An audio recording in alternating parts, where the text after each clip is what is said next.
Sherlock Holmes, Chapter 1, depicts racial, ethnic, and sexual prejudices that have sadly been commonplace in society.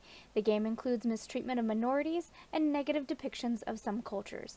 These stereotypes were wrong then and are wrong now, but rather than pretend they never existed, they have been included to acknowledge the harsh reality of life for many in that era. Frogwares is committed to creating stories with inspirational and aspirational themes that reflect the rich diversity of the human experience around the globe.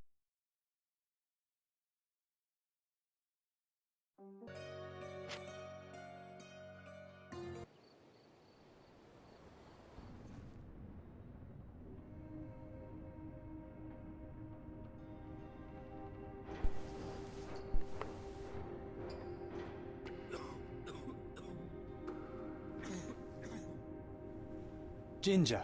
That's what you need. A mouthful of the good stuff and you'll see the back of any seasickness. Thank you for your support, John.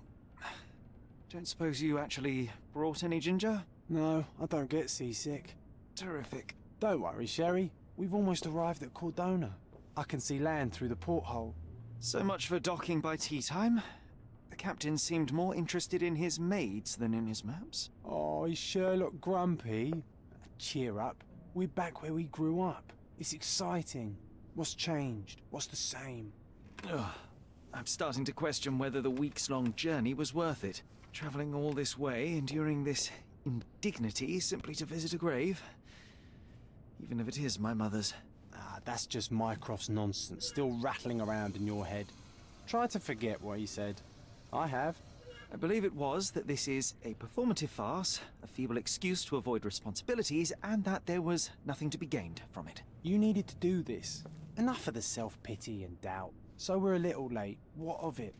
We'll retire to the hotel and visit her in the morning. It'll be worth it. Thank you, John.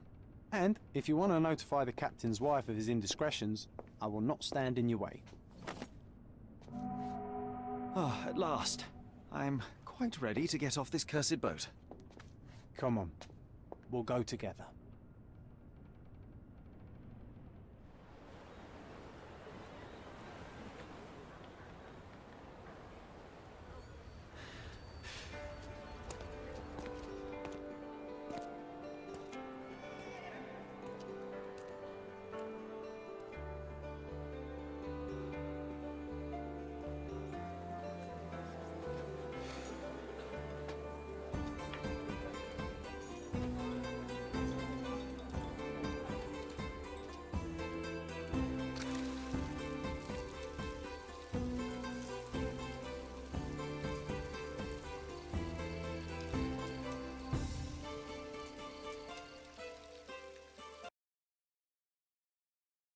Hey, Sherry.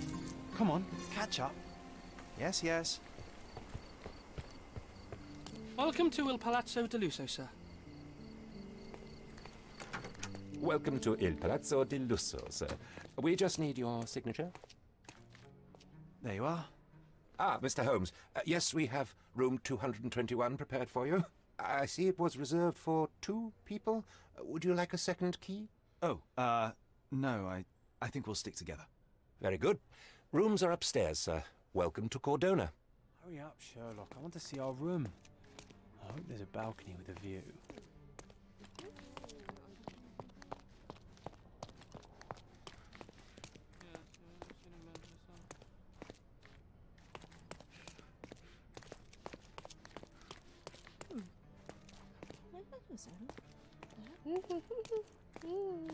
Those are the sharp eyes of a man with a bright mind. Almost like mine. Whoa, what a breathtaking man.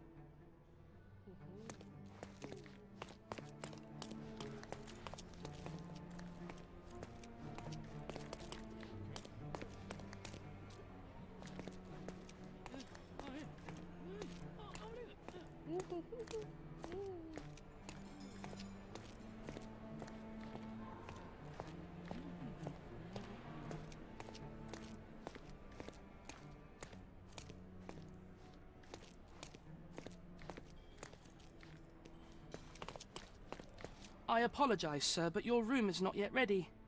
Perhaps in the meantime you would like to relax in the foyer? Tonight, the restaurant is offering a complimentary marlin ceviche to all our guests. Let's check what they have on offer.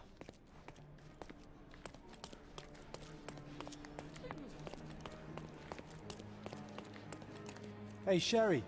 Just our luck. A medium, John. Haven't we been through this already? Come on, it's not like we've got anything better to do.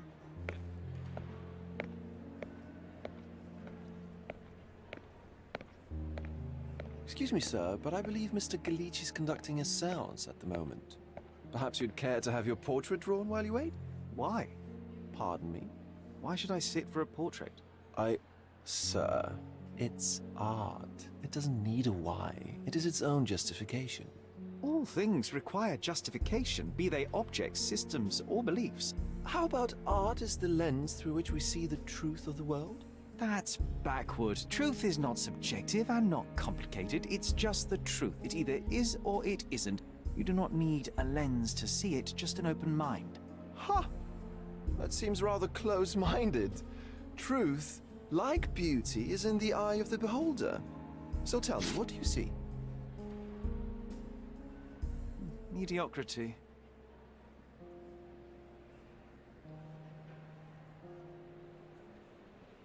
Come now, Sherry. What did he do to deserve that?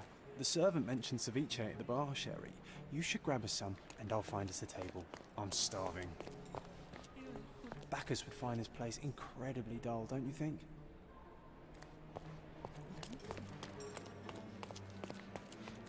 Okay, time to check if John found us a nice table for the evening.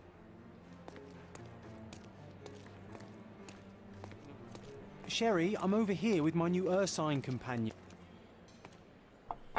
Cordona's even quieter than I remembered.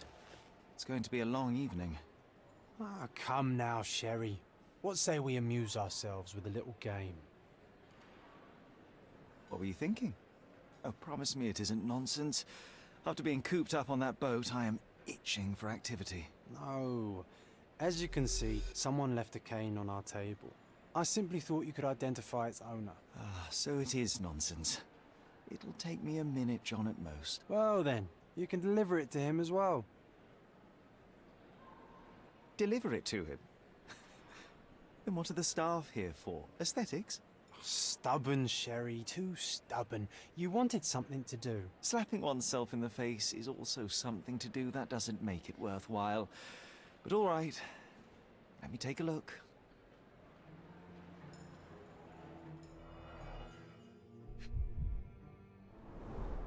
The cane is made of ebony, it's worn uncared for, and bears the scars of numerous hits. A crest depicting a bulb of garlic in a meadow, perhaps the Fielding family or Meadows, or Craven, from the Old English name meaning garlic place. The hand grip is a head of a golden Javanese statue, probably stolen from a temple. The dents suggest it has been used as a bludgeon. This cane is an expensive and ostentatious weapon. Its owner must be vain, volatile, and of noble English blood. Take it with you, Sherry. Let's return it to its owner.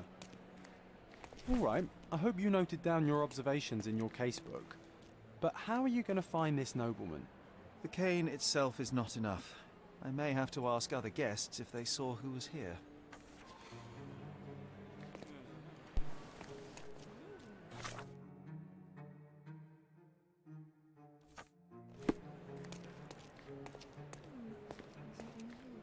Do you know anything about this? Of course. Stop me when you've had enough. There are 3 people at the table, a couple, and a retired Navy officer. Observers weren't sure what happened to the couple, but the Navy officer was seen going out to the front garden for some air. I have to find him. Well, even with your keen senses, Sherry, I doubt you'll find the cane's owner on your first try. And would you be confident enough to bet on it, my friend? Why not? Let's see how good you really are.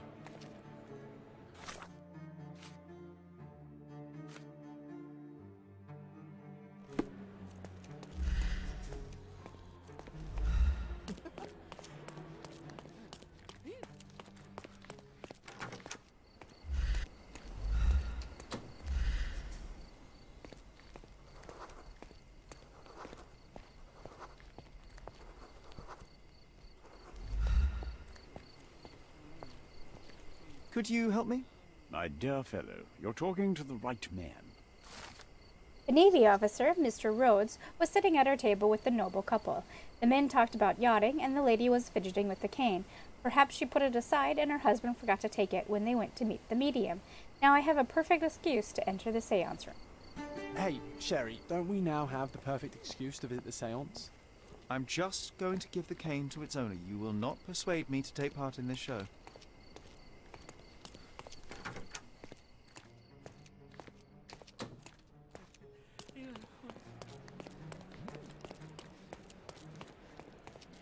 Come on, if you hurry, perhaps we'll see the ghost.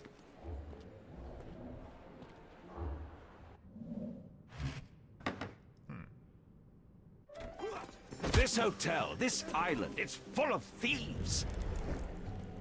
First my cane, now the diamond. Take your hands off me!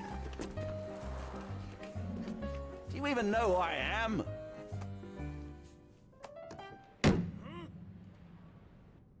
Hey, boy! That's my cane! I get that a lot. It's a very common design. What? No, that's a custom-made. A joke. A joke. It was left at my table in the restaurant. I thought it deserved to be returned. Well, I'll be... It is rare to encounter a straight-fingered true penny these days. What a gentleman. But I must ask, how did you know I was the rightful owner?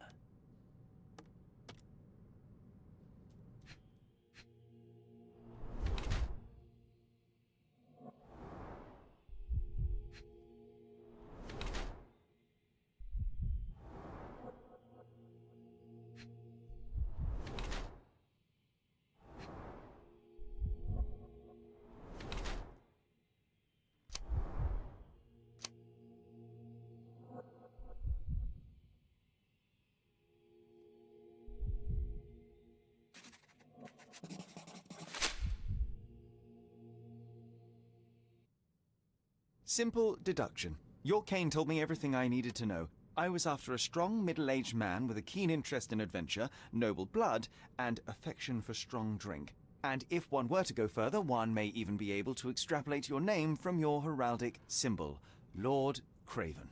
Marvelous. Simply marvelous. That's me, Lord Andrew Craven. You are the real medium.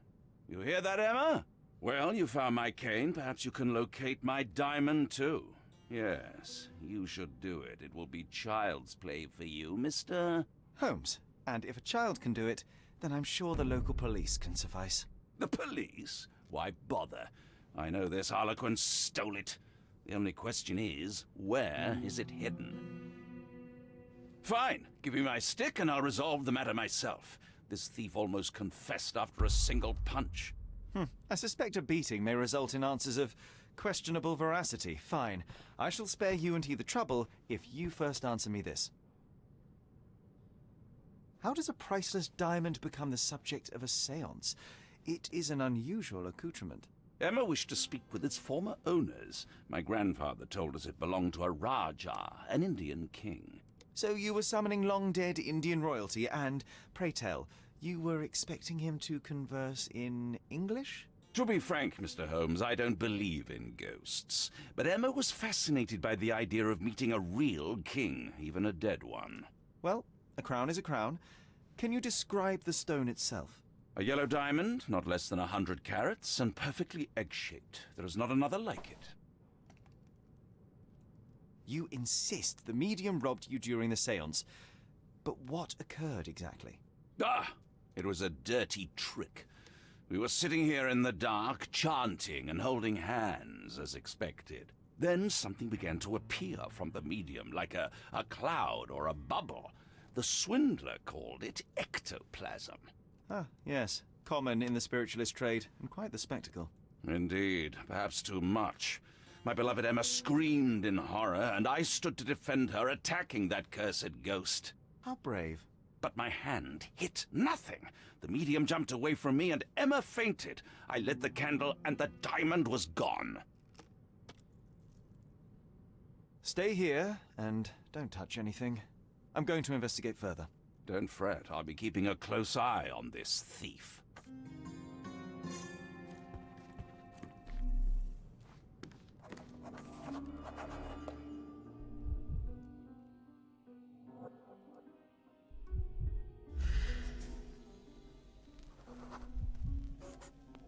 The diamond was placed on the table so that all participants could reach it.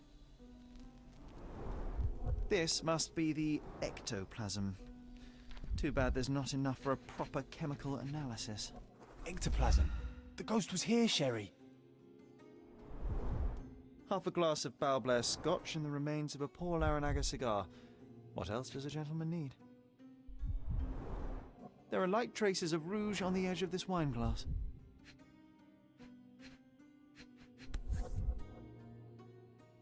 This brooch is old and cheap, but the moth design has its charms.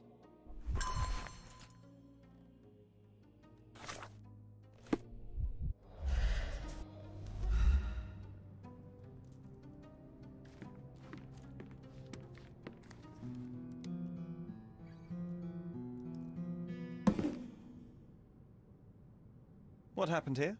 I don't know. The ghost. I summoned it as usual, but then it all went wrong. The lady screamed and pointed at Lord Craven. And there was a shadow. Such a mystical force. It terrified the lady. And it must have taken the diamond. Who else could have? Do you feel the presence of any supernatural entities at the moment? Are you joking, sir?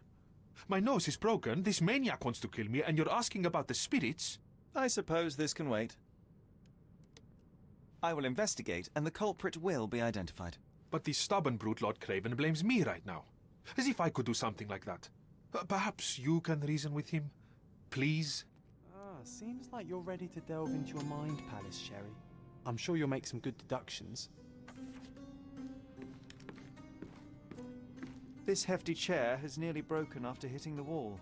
Could one man even lift it? At Cambridge, I was captain of the rugby team. It was no place for weaklings. Thank you for helping us resolve the situation, sir. Ooh, I love the ambience. Nice and creepy.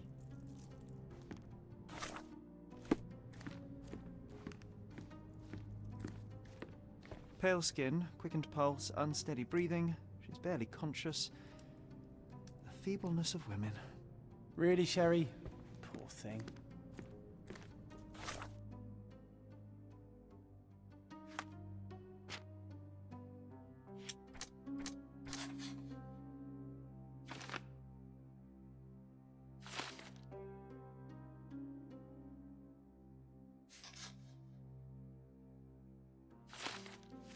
It seems there may have been an unexpected visitor outside the window. Ah, I hope it was the ghost of the Raja.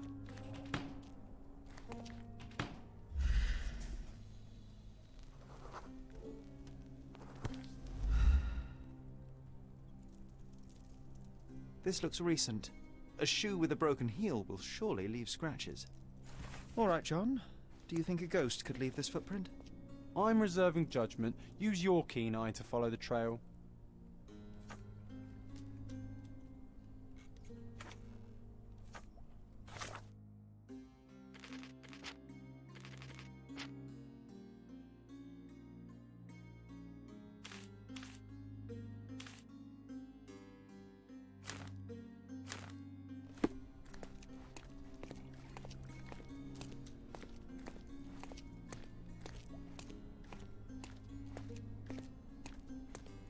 Can I ask you a question?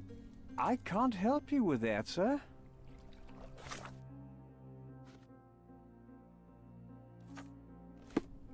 Is this familiar to you? That's a question I can answer. The resident who was in the courtyard saw a maid who was working in the courtyard. He noticed that she left in a hurry after a scream was heard from the seance room.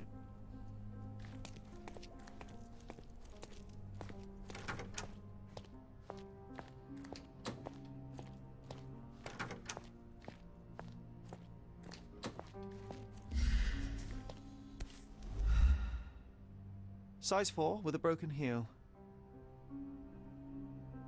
Rose D'Amour. All the maids in the hotel wear this exact shoe. So, definitely not the ghost of a Raja? Unless... No, what a shame. Our witness was a nosy maid. Searching the entire hotel could be difficult.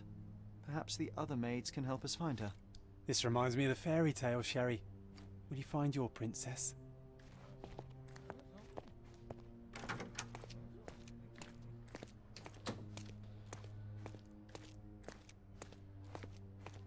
Can you satisfy my curiosity? Oh, yes. I can tell you everything, sir. The staff said that Lucia got a scolding from the chief steward for wearing common shoes at work. She should be cleaning near the pitchers upstairs.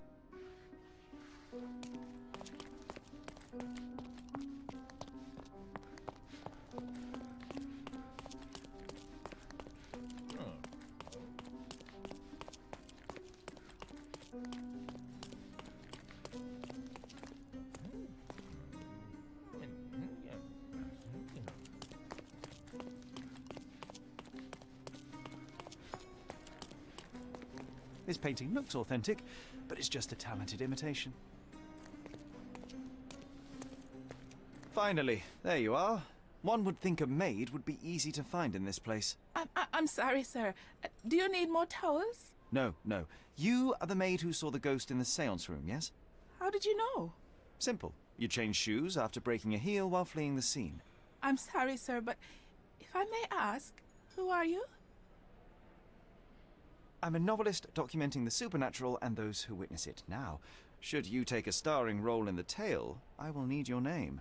Oh my. A book? And you want to include me? I'm Lucia. Lucia Saletta. Something went wrong during the seance, Lucia, but no one will tell me what happened. You would be a valuable interview if you were there. I was. And I saw everything with my own eyes. Describe what happened during the seance. A lady and two gentlemen were sitting at a table, touching their hands to something. The medium started to whisper and chant, and a ghost appeared. A ghost? You're confident? It was unearthly, sir. It grew from the medium's chest. A glowing cloud or a bubble. I pressed closer against the window to see better. And the lady saw you? How did you... Yes! She screamed and pointed, so I hurried to escape, and I broke my heel. But I did see the ghost. A sickly, evil thing. And that's all you can tell me? Did you see any of what happened next? The medium, Mr. Galici, he was doing something with the ghost. He grabbed at it like he was trying to catch it. And then I ran. I suppose I should be grateful you endured these horrors for such a long time. All right, I have your account memorized. Good day. You lied to the poor girl, Sherry. What a tease. She'll dream about being a character of that book. Surely a pleasant dream is better than no dream at all, John. Oh, let's get back to the crime scene. I always love seeing you explain simple things to simpletons. Oh, let's get back to the crime scene. I always love seeing you explain simple things to simpletons.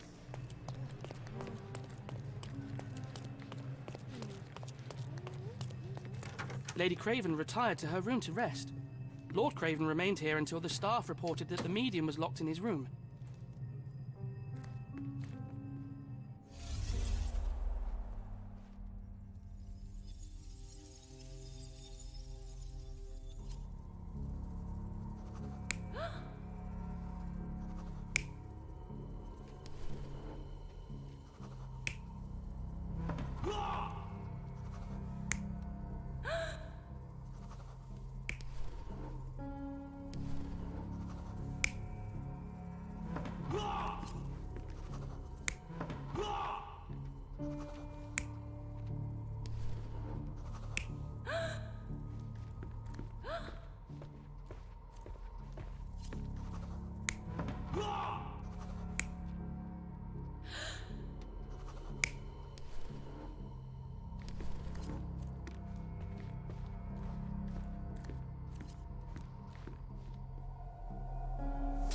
It all began when the lady screamed and pointed at the window.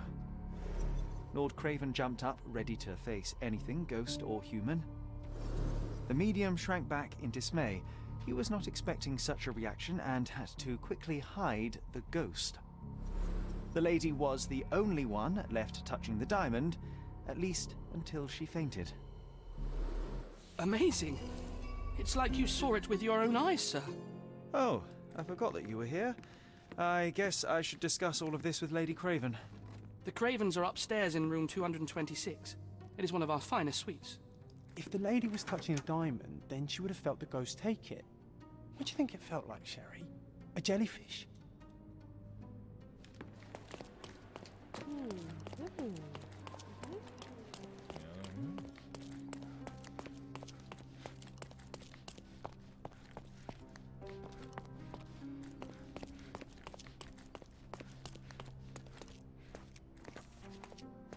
Lady Craven is not who she seems.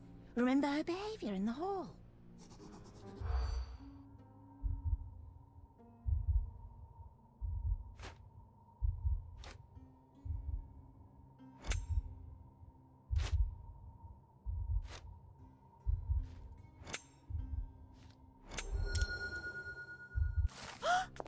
I overheard two staff members talking about Lady Craven. They gossiped that the woman may not be the wife of Lord Craven.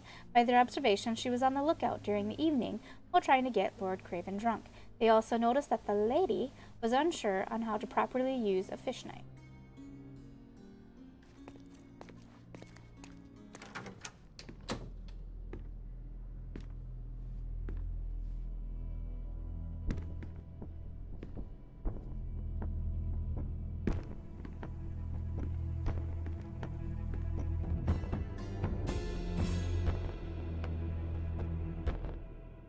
You're here, at last. I didn't do that. I swear, I found her this way.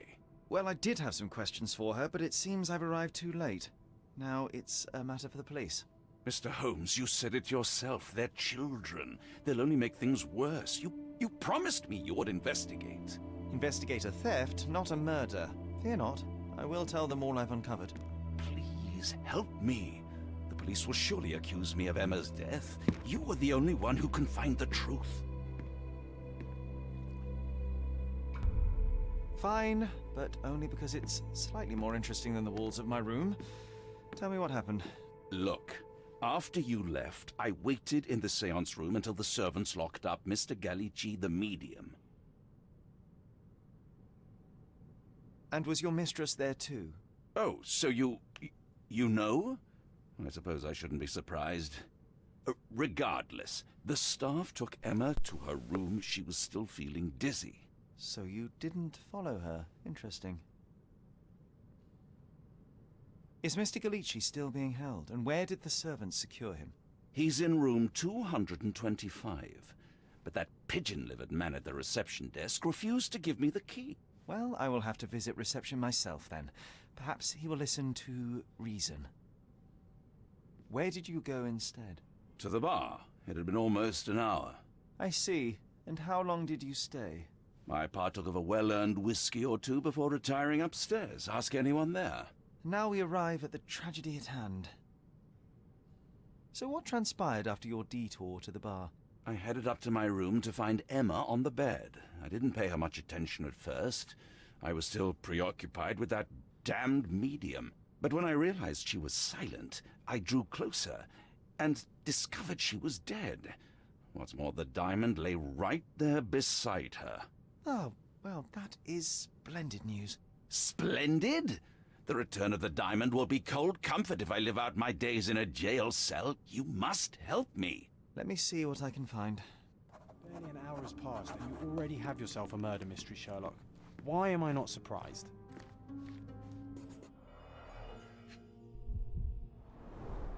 Strangled with bare hands, judging by the bruises.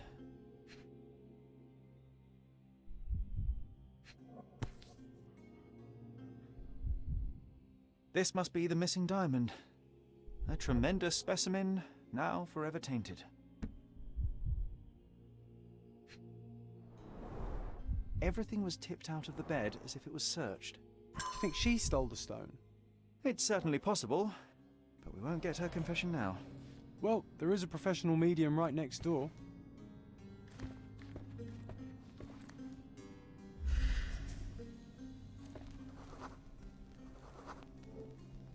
A remarkably simple lock.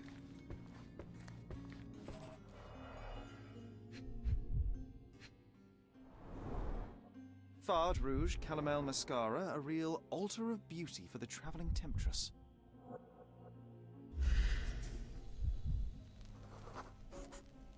Aha, a neat hiding place. Why would she conceal all of this?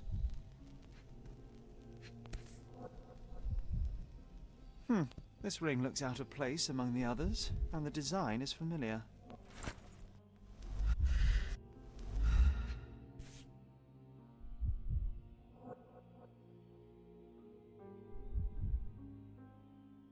Virtus audacta sapit. Courage tastes bold.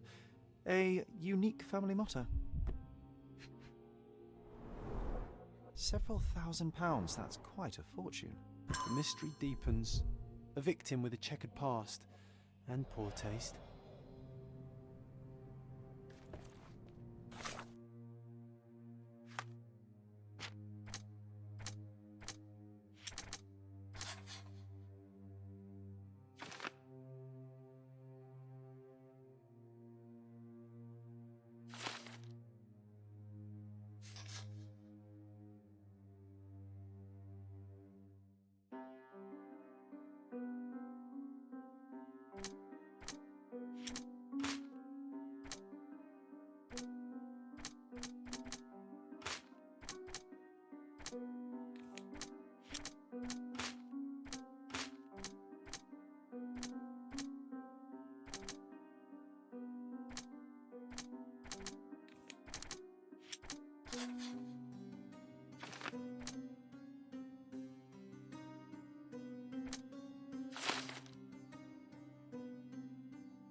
I found these jewels secreted away. Are you familiar with them? Ah, it cannot be so. That deceptive wagtail. How could she do this? That sounds like a yes. These items were supposedly stolen from us during our trip. I must have spent hours reporting it all to the police. And it turns out she had them all along. The trollop. I'd kill her myself, were she not dead already. Do you recognize this ring? Should I? It's a third-rate piece if ever I've seen one. I'd never buy something like this. Did you ever see Miss Emma wearing it? No. And why should she? I gave her enough jewelry that she could wear a superior ring every day of the week.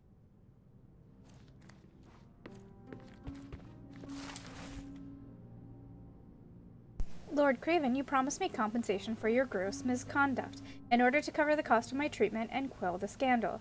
Yet I have not received a penny. You know that I lost my job after your false accusations. Now, even after my innocence has been proven, I can't return to work because of my hand injury. If you continue to ignore me, I shall be forced to appeal to the court. Someone was not happy with his post. Dear sir, I have yet to inform the letter regarding the stolen ring. Dear sir, I have to inform you that the theft investigation continues. However, the ring has not been found. We had to free L.O. DuPont, the servant, as we were unable to find any evidence of his participation in the crime. We will inform you of any progress in this case.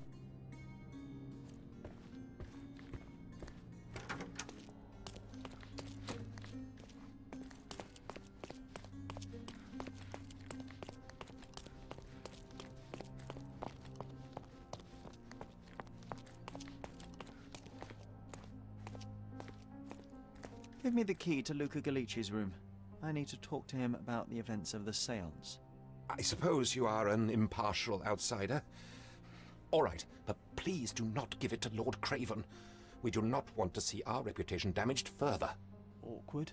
They still don't know what a nasty surprise awaits upstairs. Hush. No need to cause another ruckus. The last thing we want is the police to come meddling.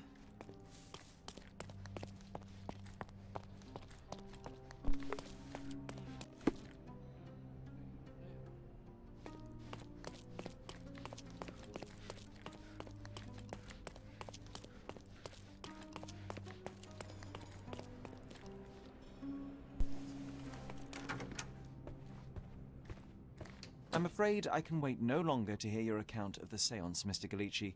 So please, tell me what you saw. Lady Craven wanted to meet the spirit of the Raja. My conjuration was successful. Perhaps even too successful. I am sure the spirit was the only one who could have taken the diamond. Lord Craven needs to leave me alone. Do you think the police will believe you? Of course. I didn't take anything. And spiritual phenomena are beyond their control. Or should I summon the ghost again so they may attempt to handcuff it? I think I would prefer to begin my investigation in the physical realm.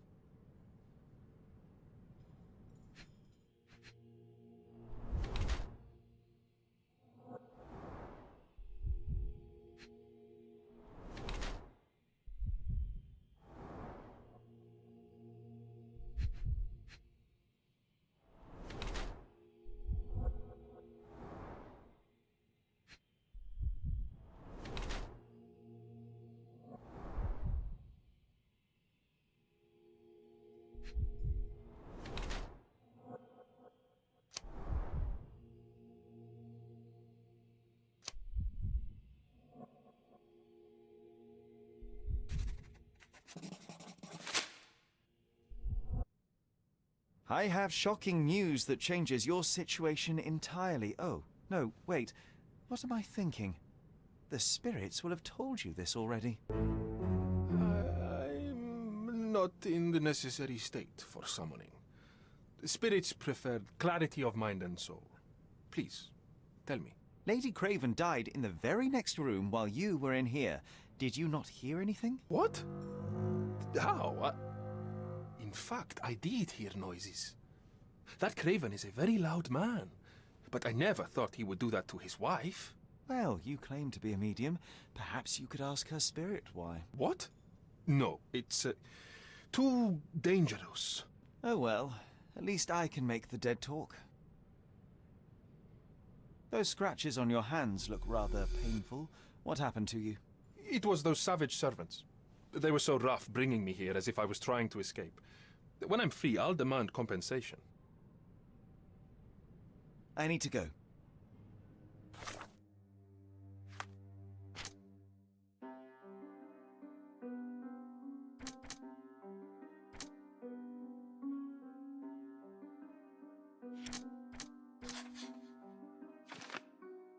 Emma was a thief, but made Lord Craven believe that the servants were stealing.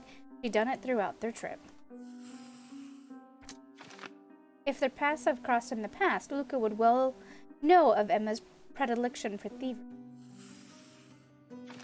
The medium, Luca Galalici, could have known that Emma was a thief and that she was trying to frame him for her crime.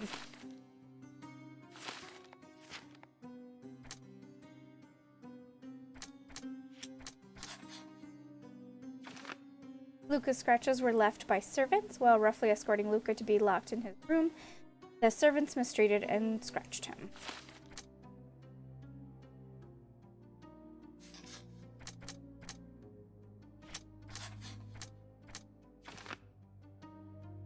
Emma scratched Luca. Emma left the scratches on Luca's hand while fighting for her life.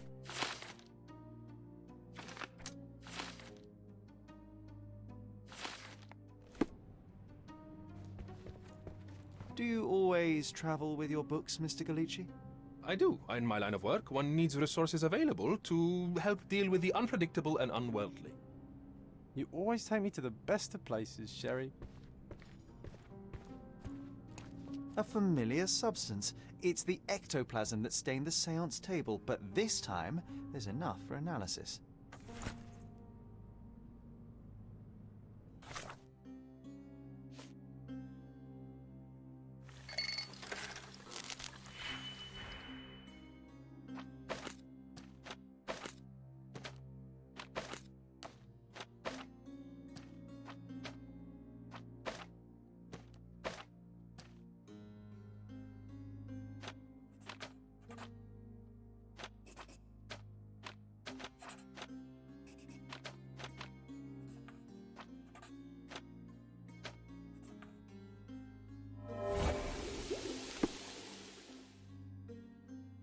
The reaction shows that it is a rubber latex mixed with phosphorus. As much as this chemical element is dangerous to hold in the mouth, I'm quite disappointed. I expected to find something. My faith in this medium has burst, just like a rubber balloon. Dear Luca, I hope you will have time to visit our estate and perform another seance. Since I was last able to speak to my husband through you, I feel that my life has changed completely. I cannot wait until I can speak to him again. I am anxious for your visit. Sincerely yours, Countess Lamore. Tools and accessories for masterful prestidigitation. Or or weapons and defences against visitors from the great beyond. Someone is making the most of his stay. Can you blame the man? I'd say he's not ordering enough.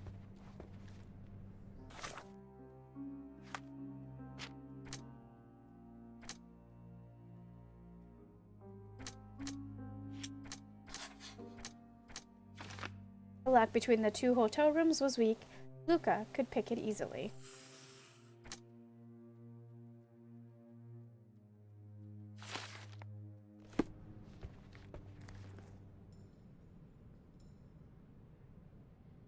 The spirits are silent, and so am I. Do you realize just how dangerous it is to hold phosphorus in the mouth? I beg your pardon? I'll bet it makes your rubber balloons glow impressively in the dark, but you'll regret it when the hypertension and vomiting sets in. You mock my talents, sir. You shouldn't be so flippant about things beyond your earthly understanding. How ignorant one must be to compare a spirit's ectoplasm with balloons. It was merely a word of caution. We both know how match factory workers look after several years on the job.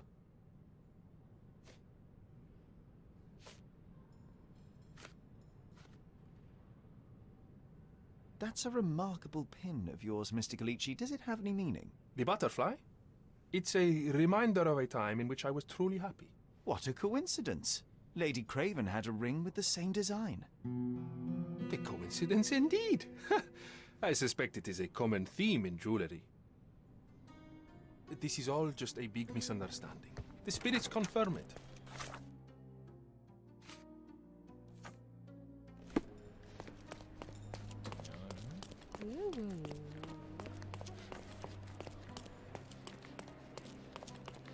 Sorry. Maybe a guest noticed him.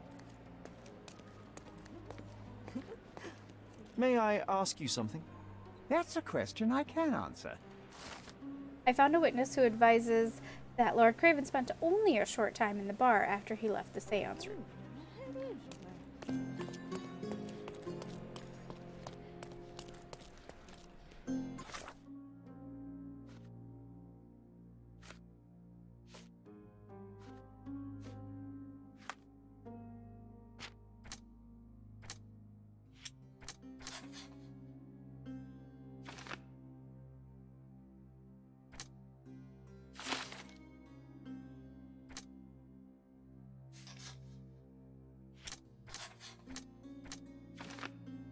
Lord Craven is an unstable man who cannot manage his anger.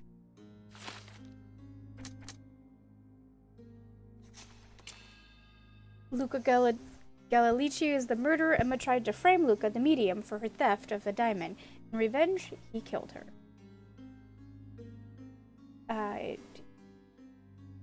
He couldn't stop himself from killing Emma, even though he could have just told the police everything. Luca Galalici is a murderer. He couldn't stop himself from killing Emma, even though he could have just told the police everything.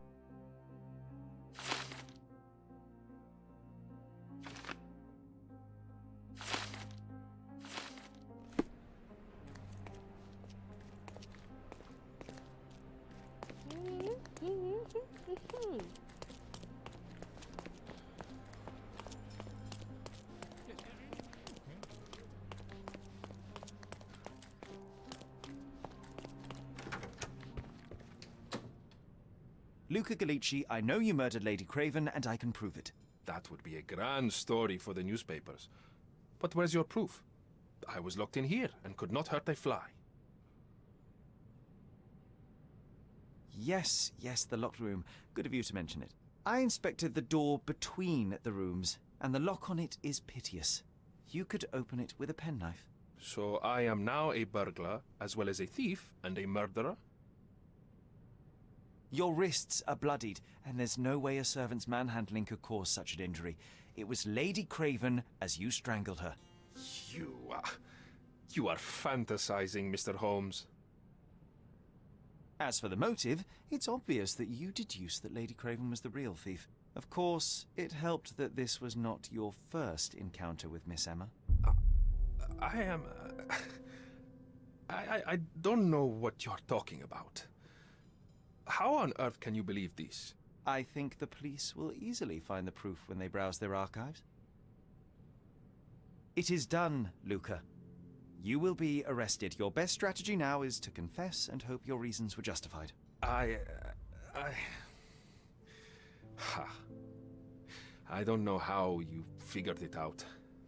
But yes, I killed her. I had to. This woman could not get away with ruining my life twice. Twice? I knew Emma before she was a lady. I mean, she pretended to be noble back then too. But only so our gang, the Moths, could steal from those snobs. She betrayed us, stole all our money and disappeared, leaving us to rot in jail. I was young. I spent 3 years in that hell. And tonight, she tried to set you up again. Did she recognize you? She didn't. I came to her afterwards, pleading that she drop this farce, but she laughed in my face. I just remembered my time in the clink, all I suffered while she indulged. And I grabbed her throat.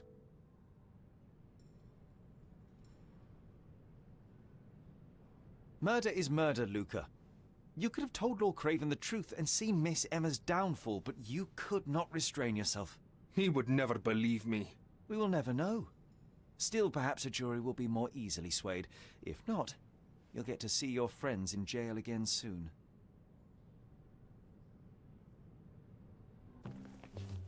We'll meet again, Holmes. I will get you, in this life or the next. Get your hands off me.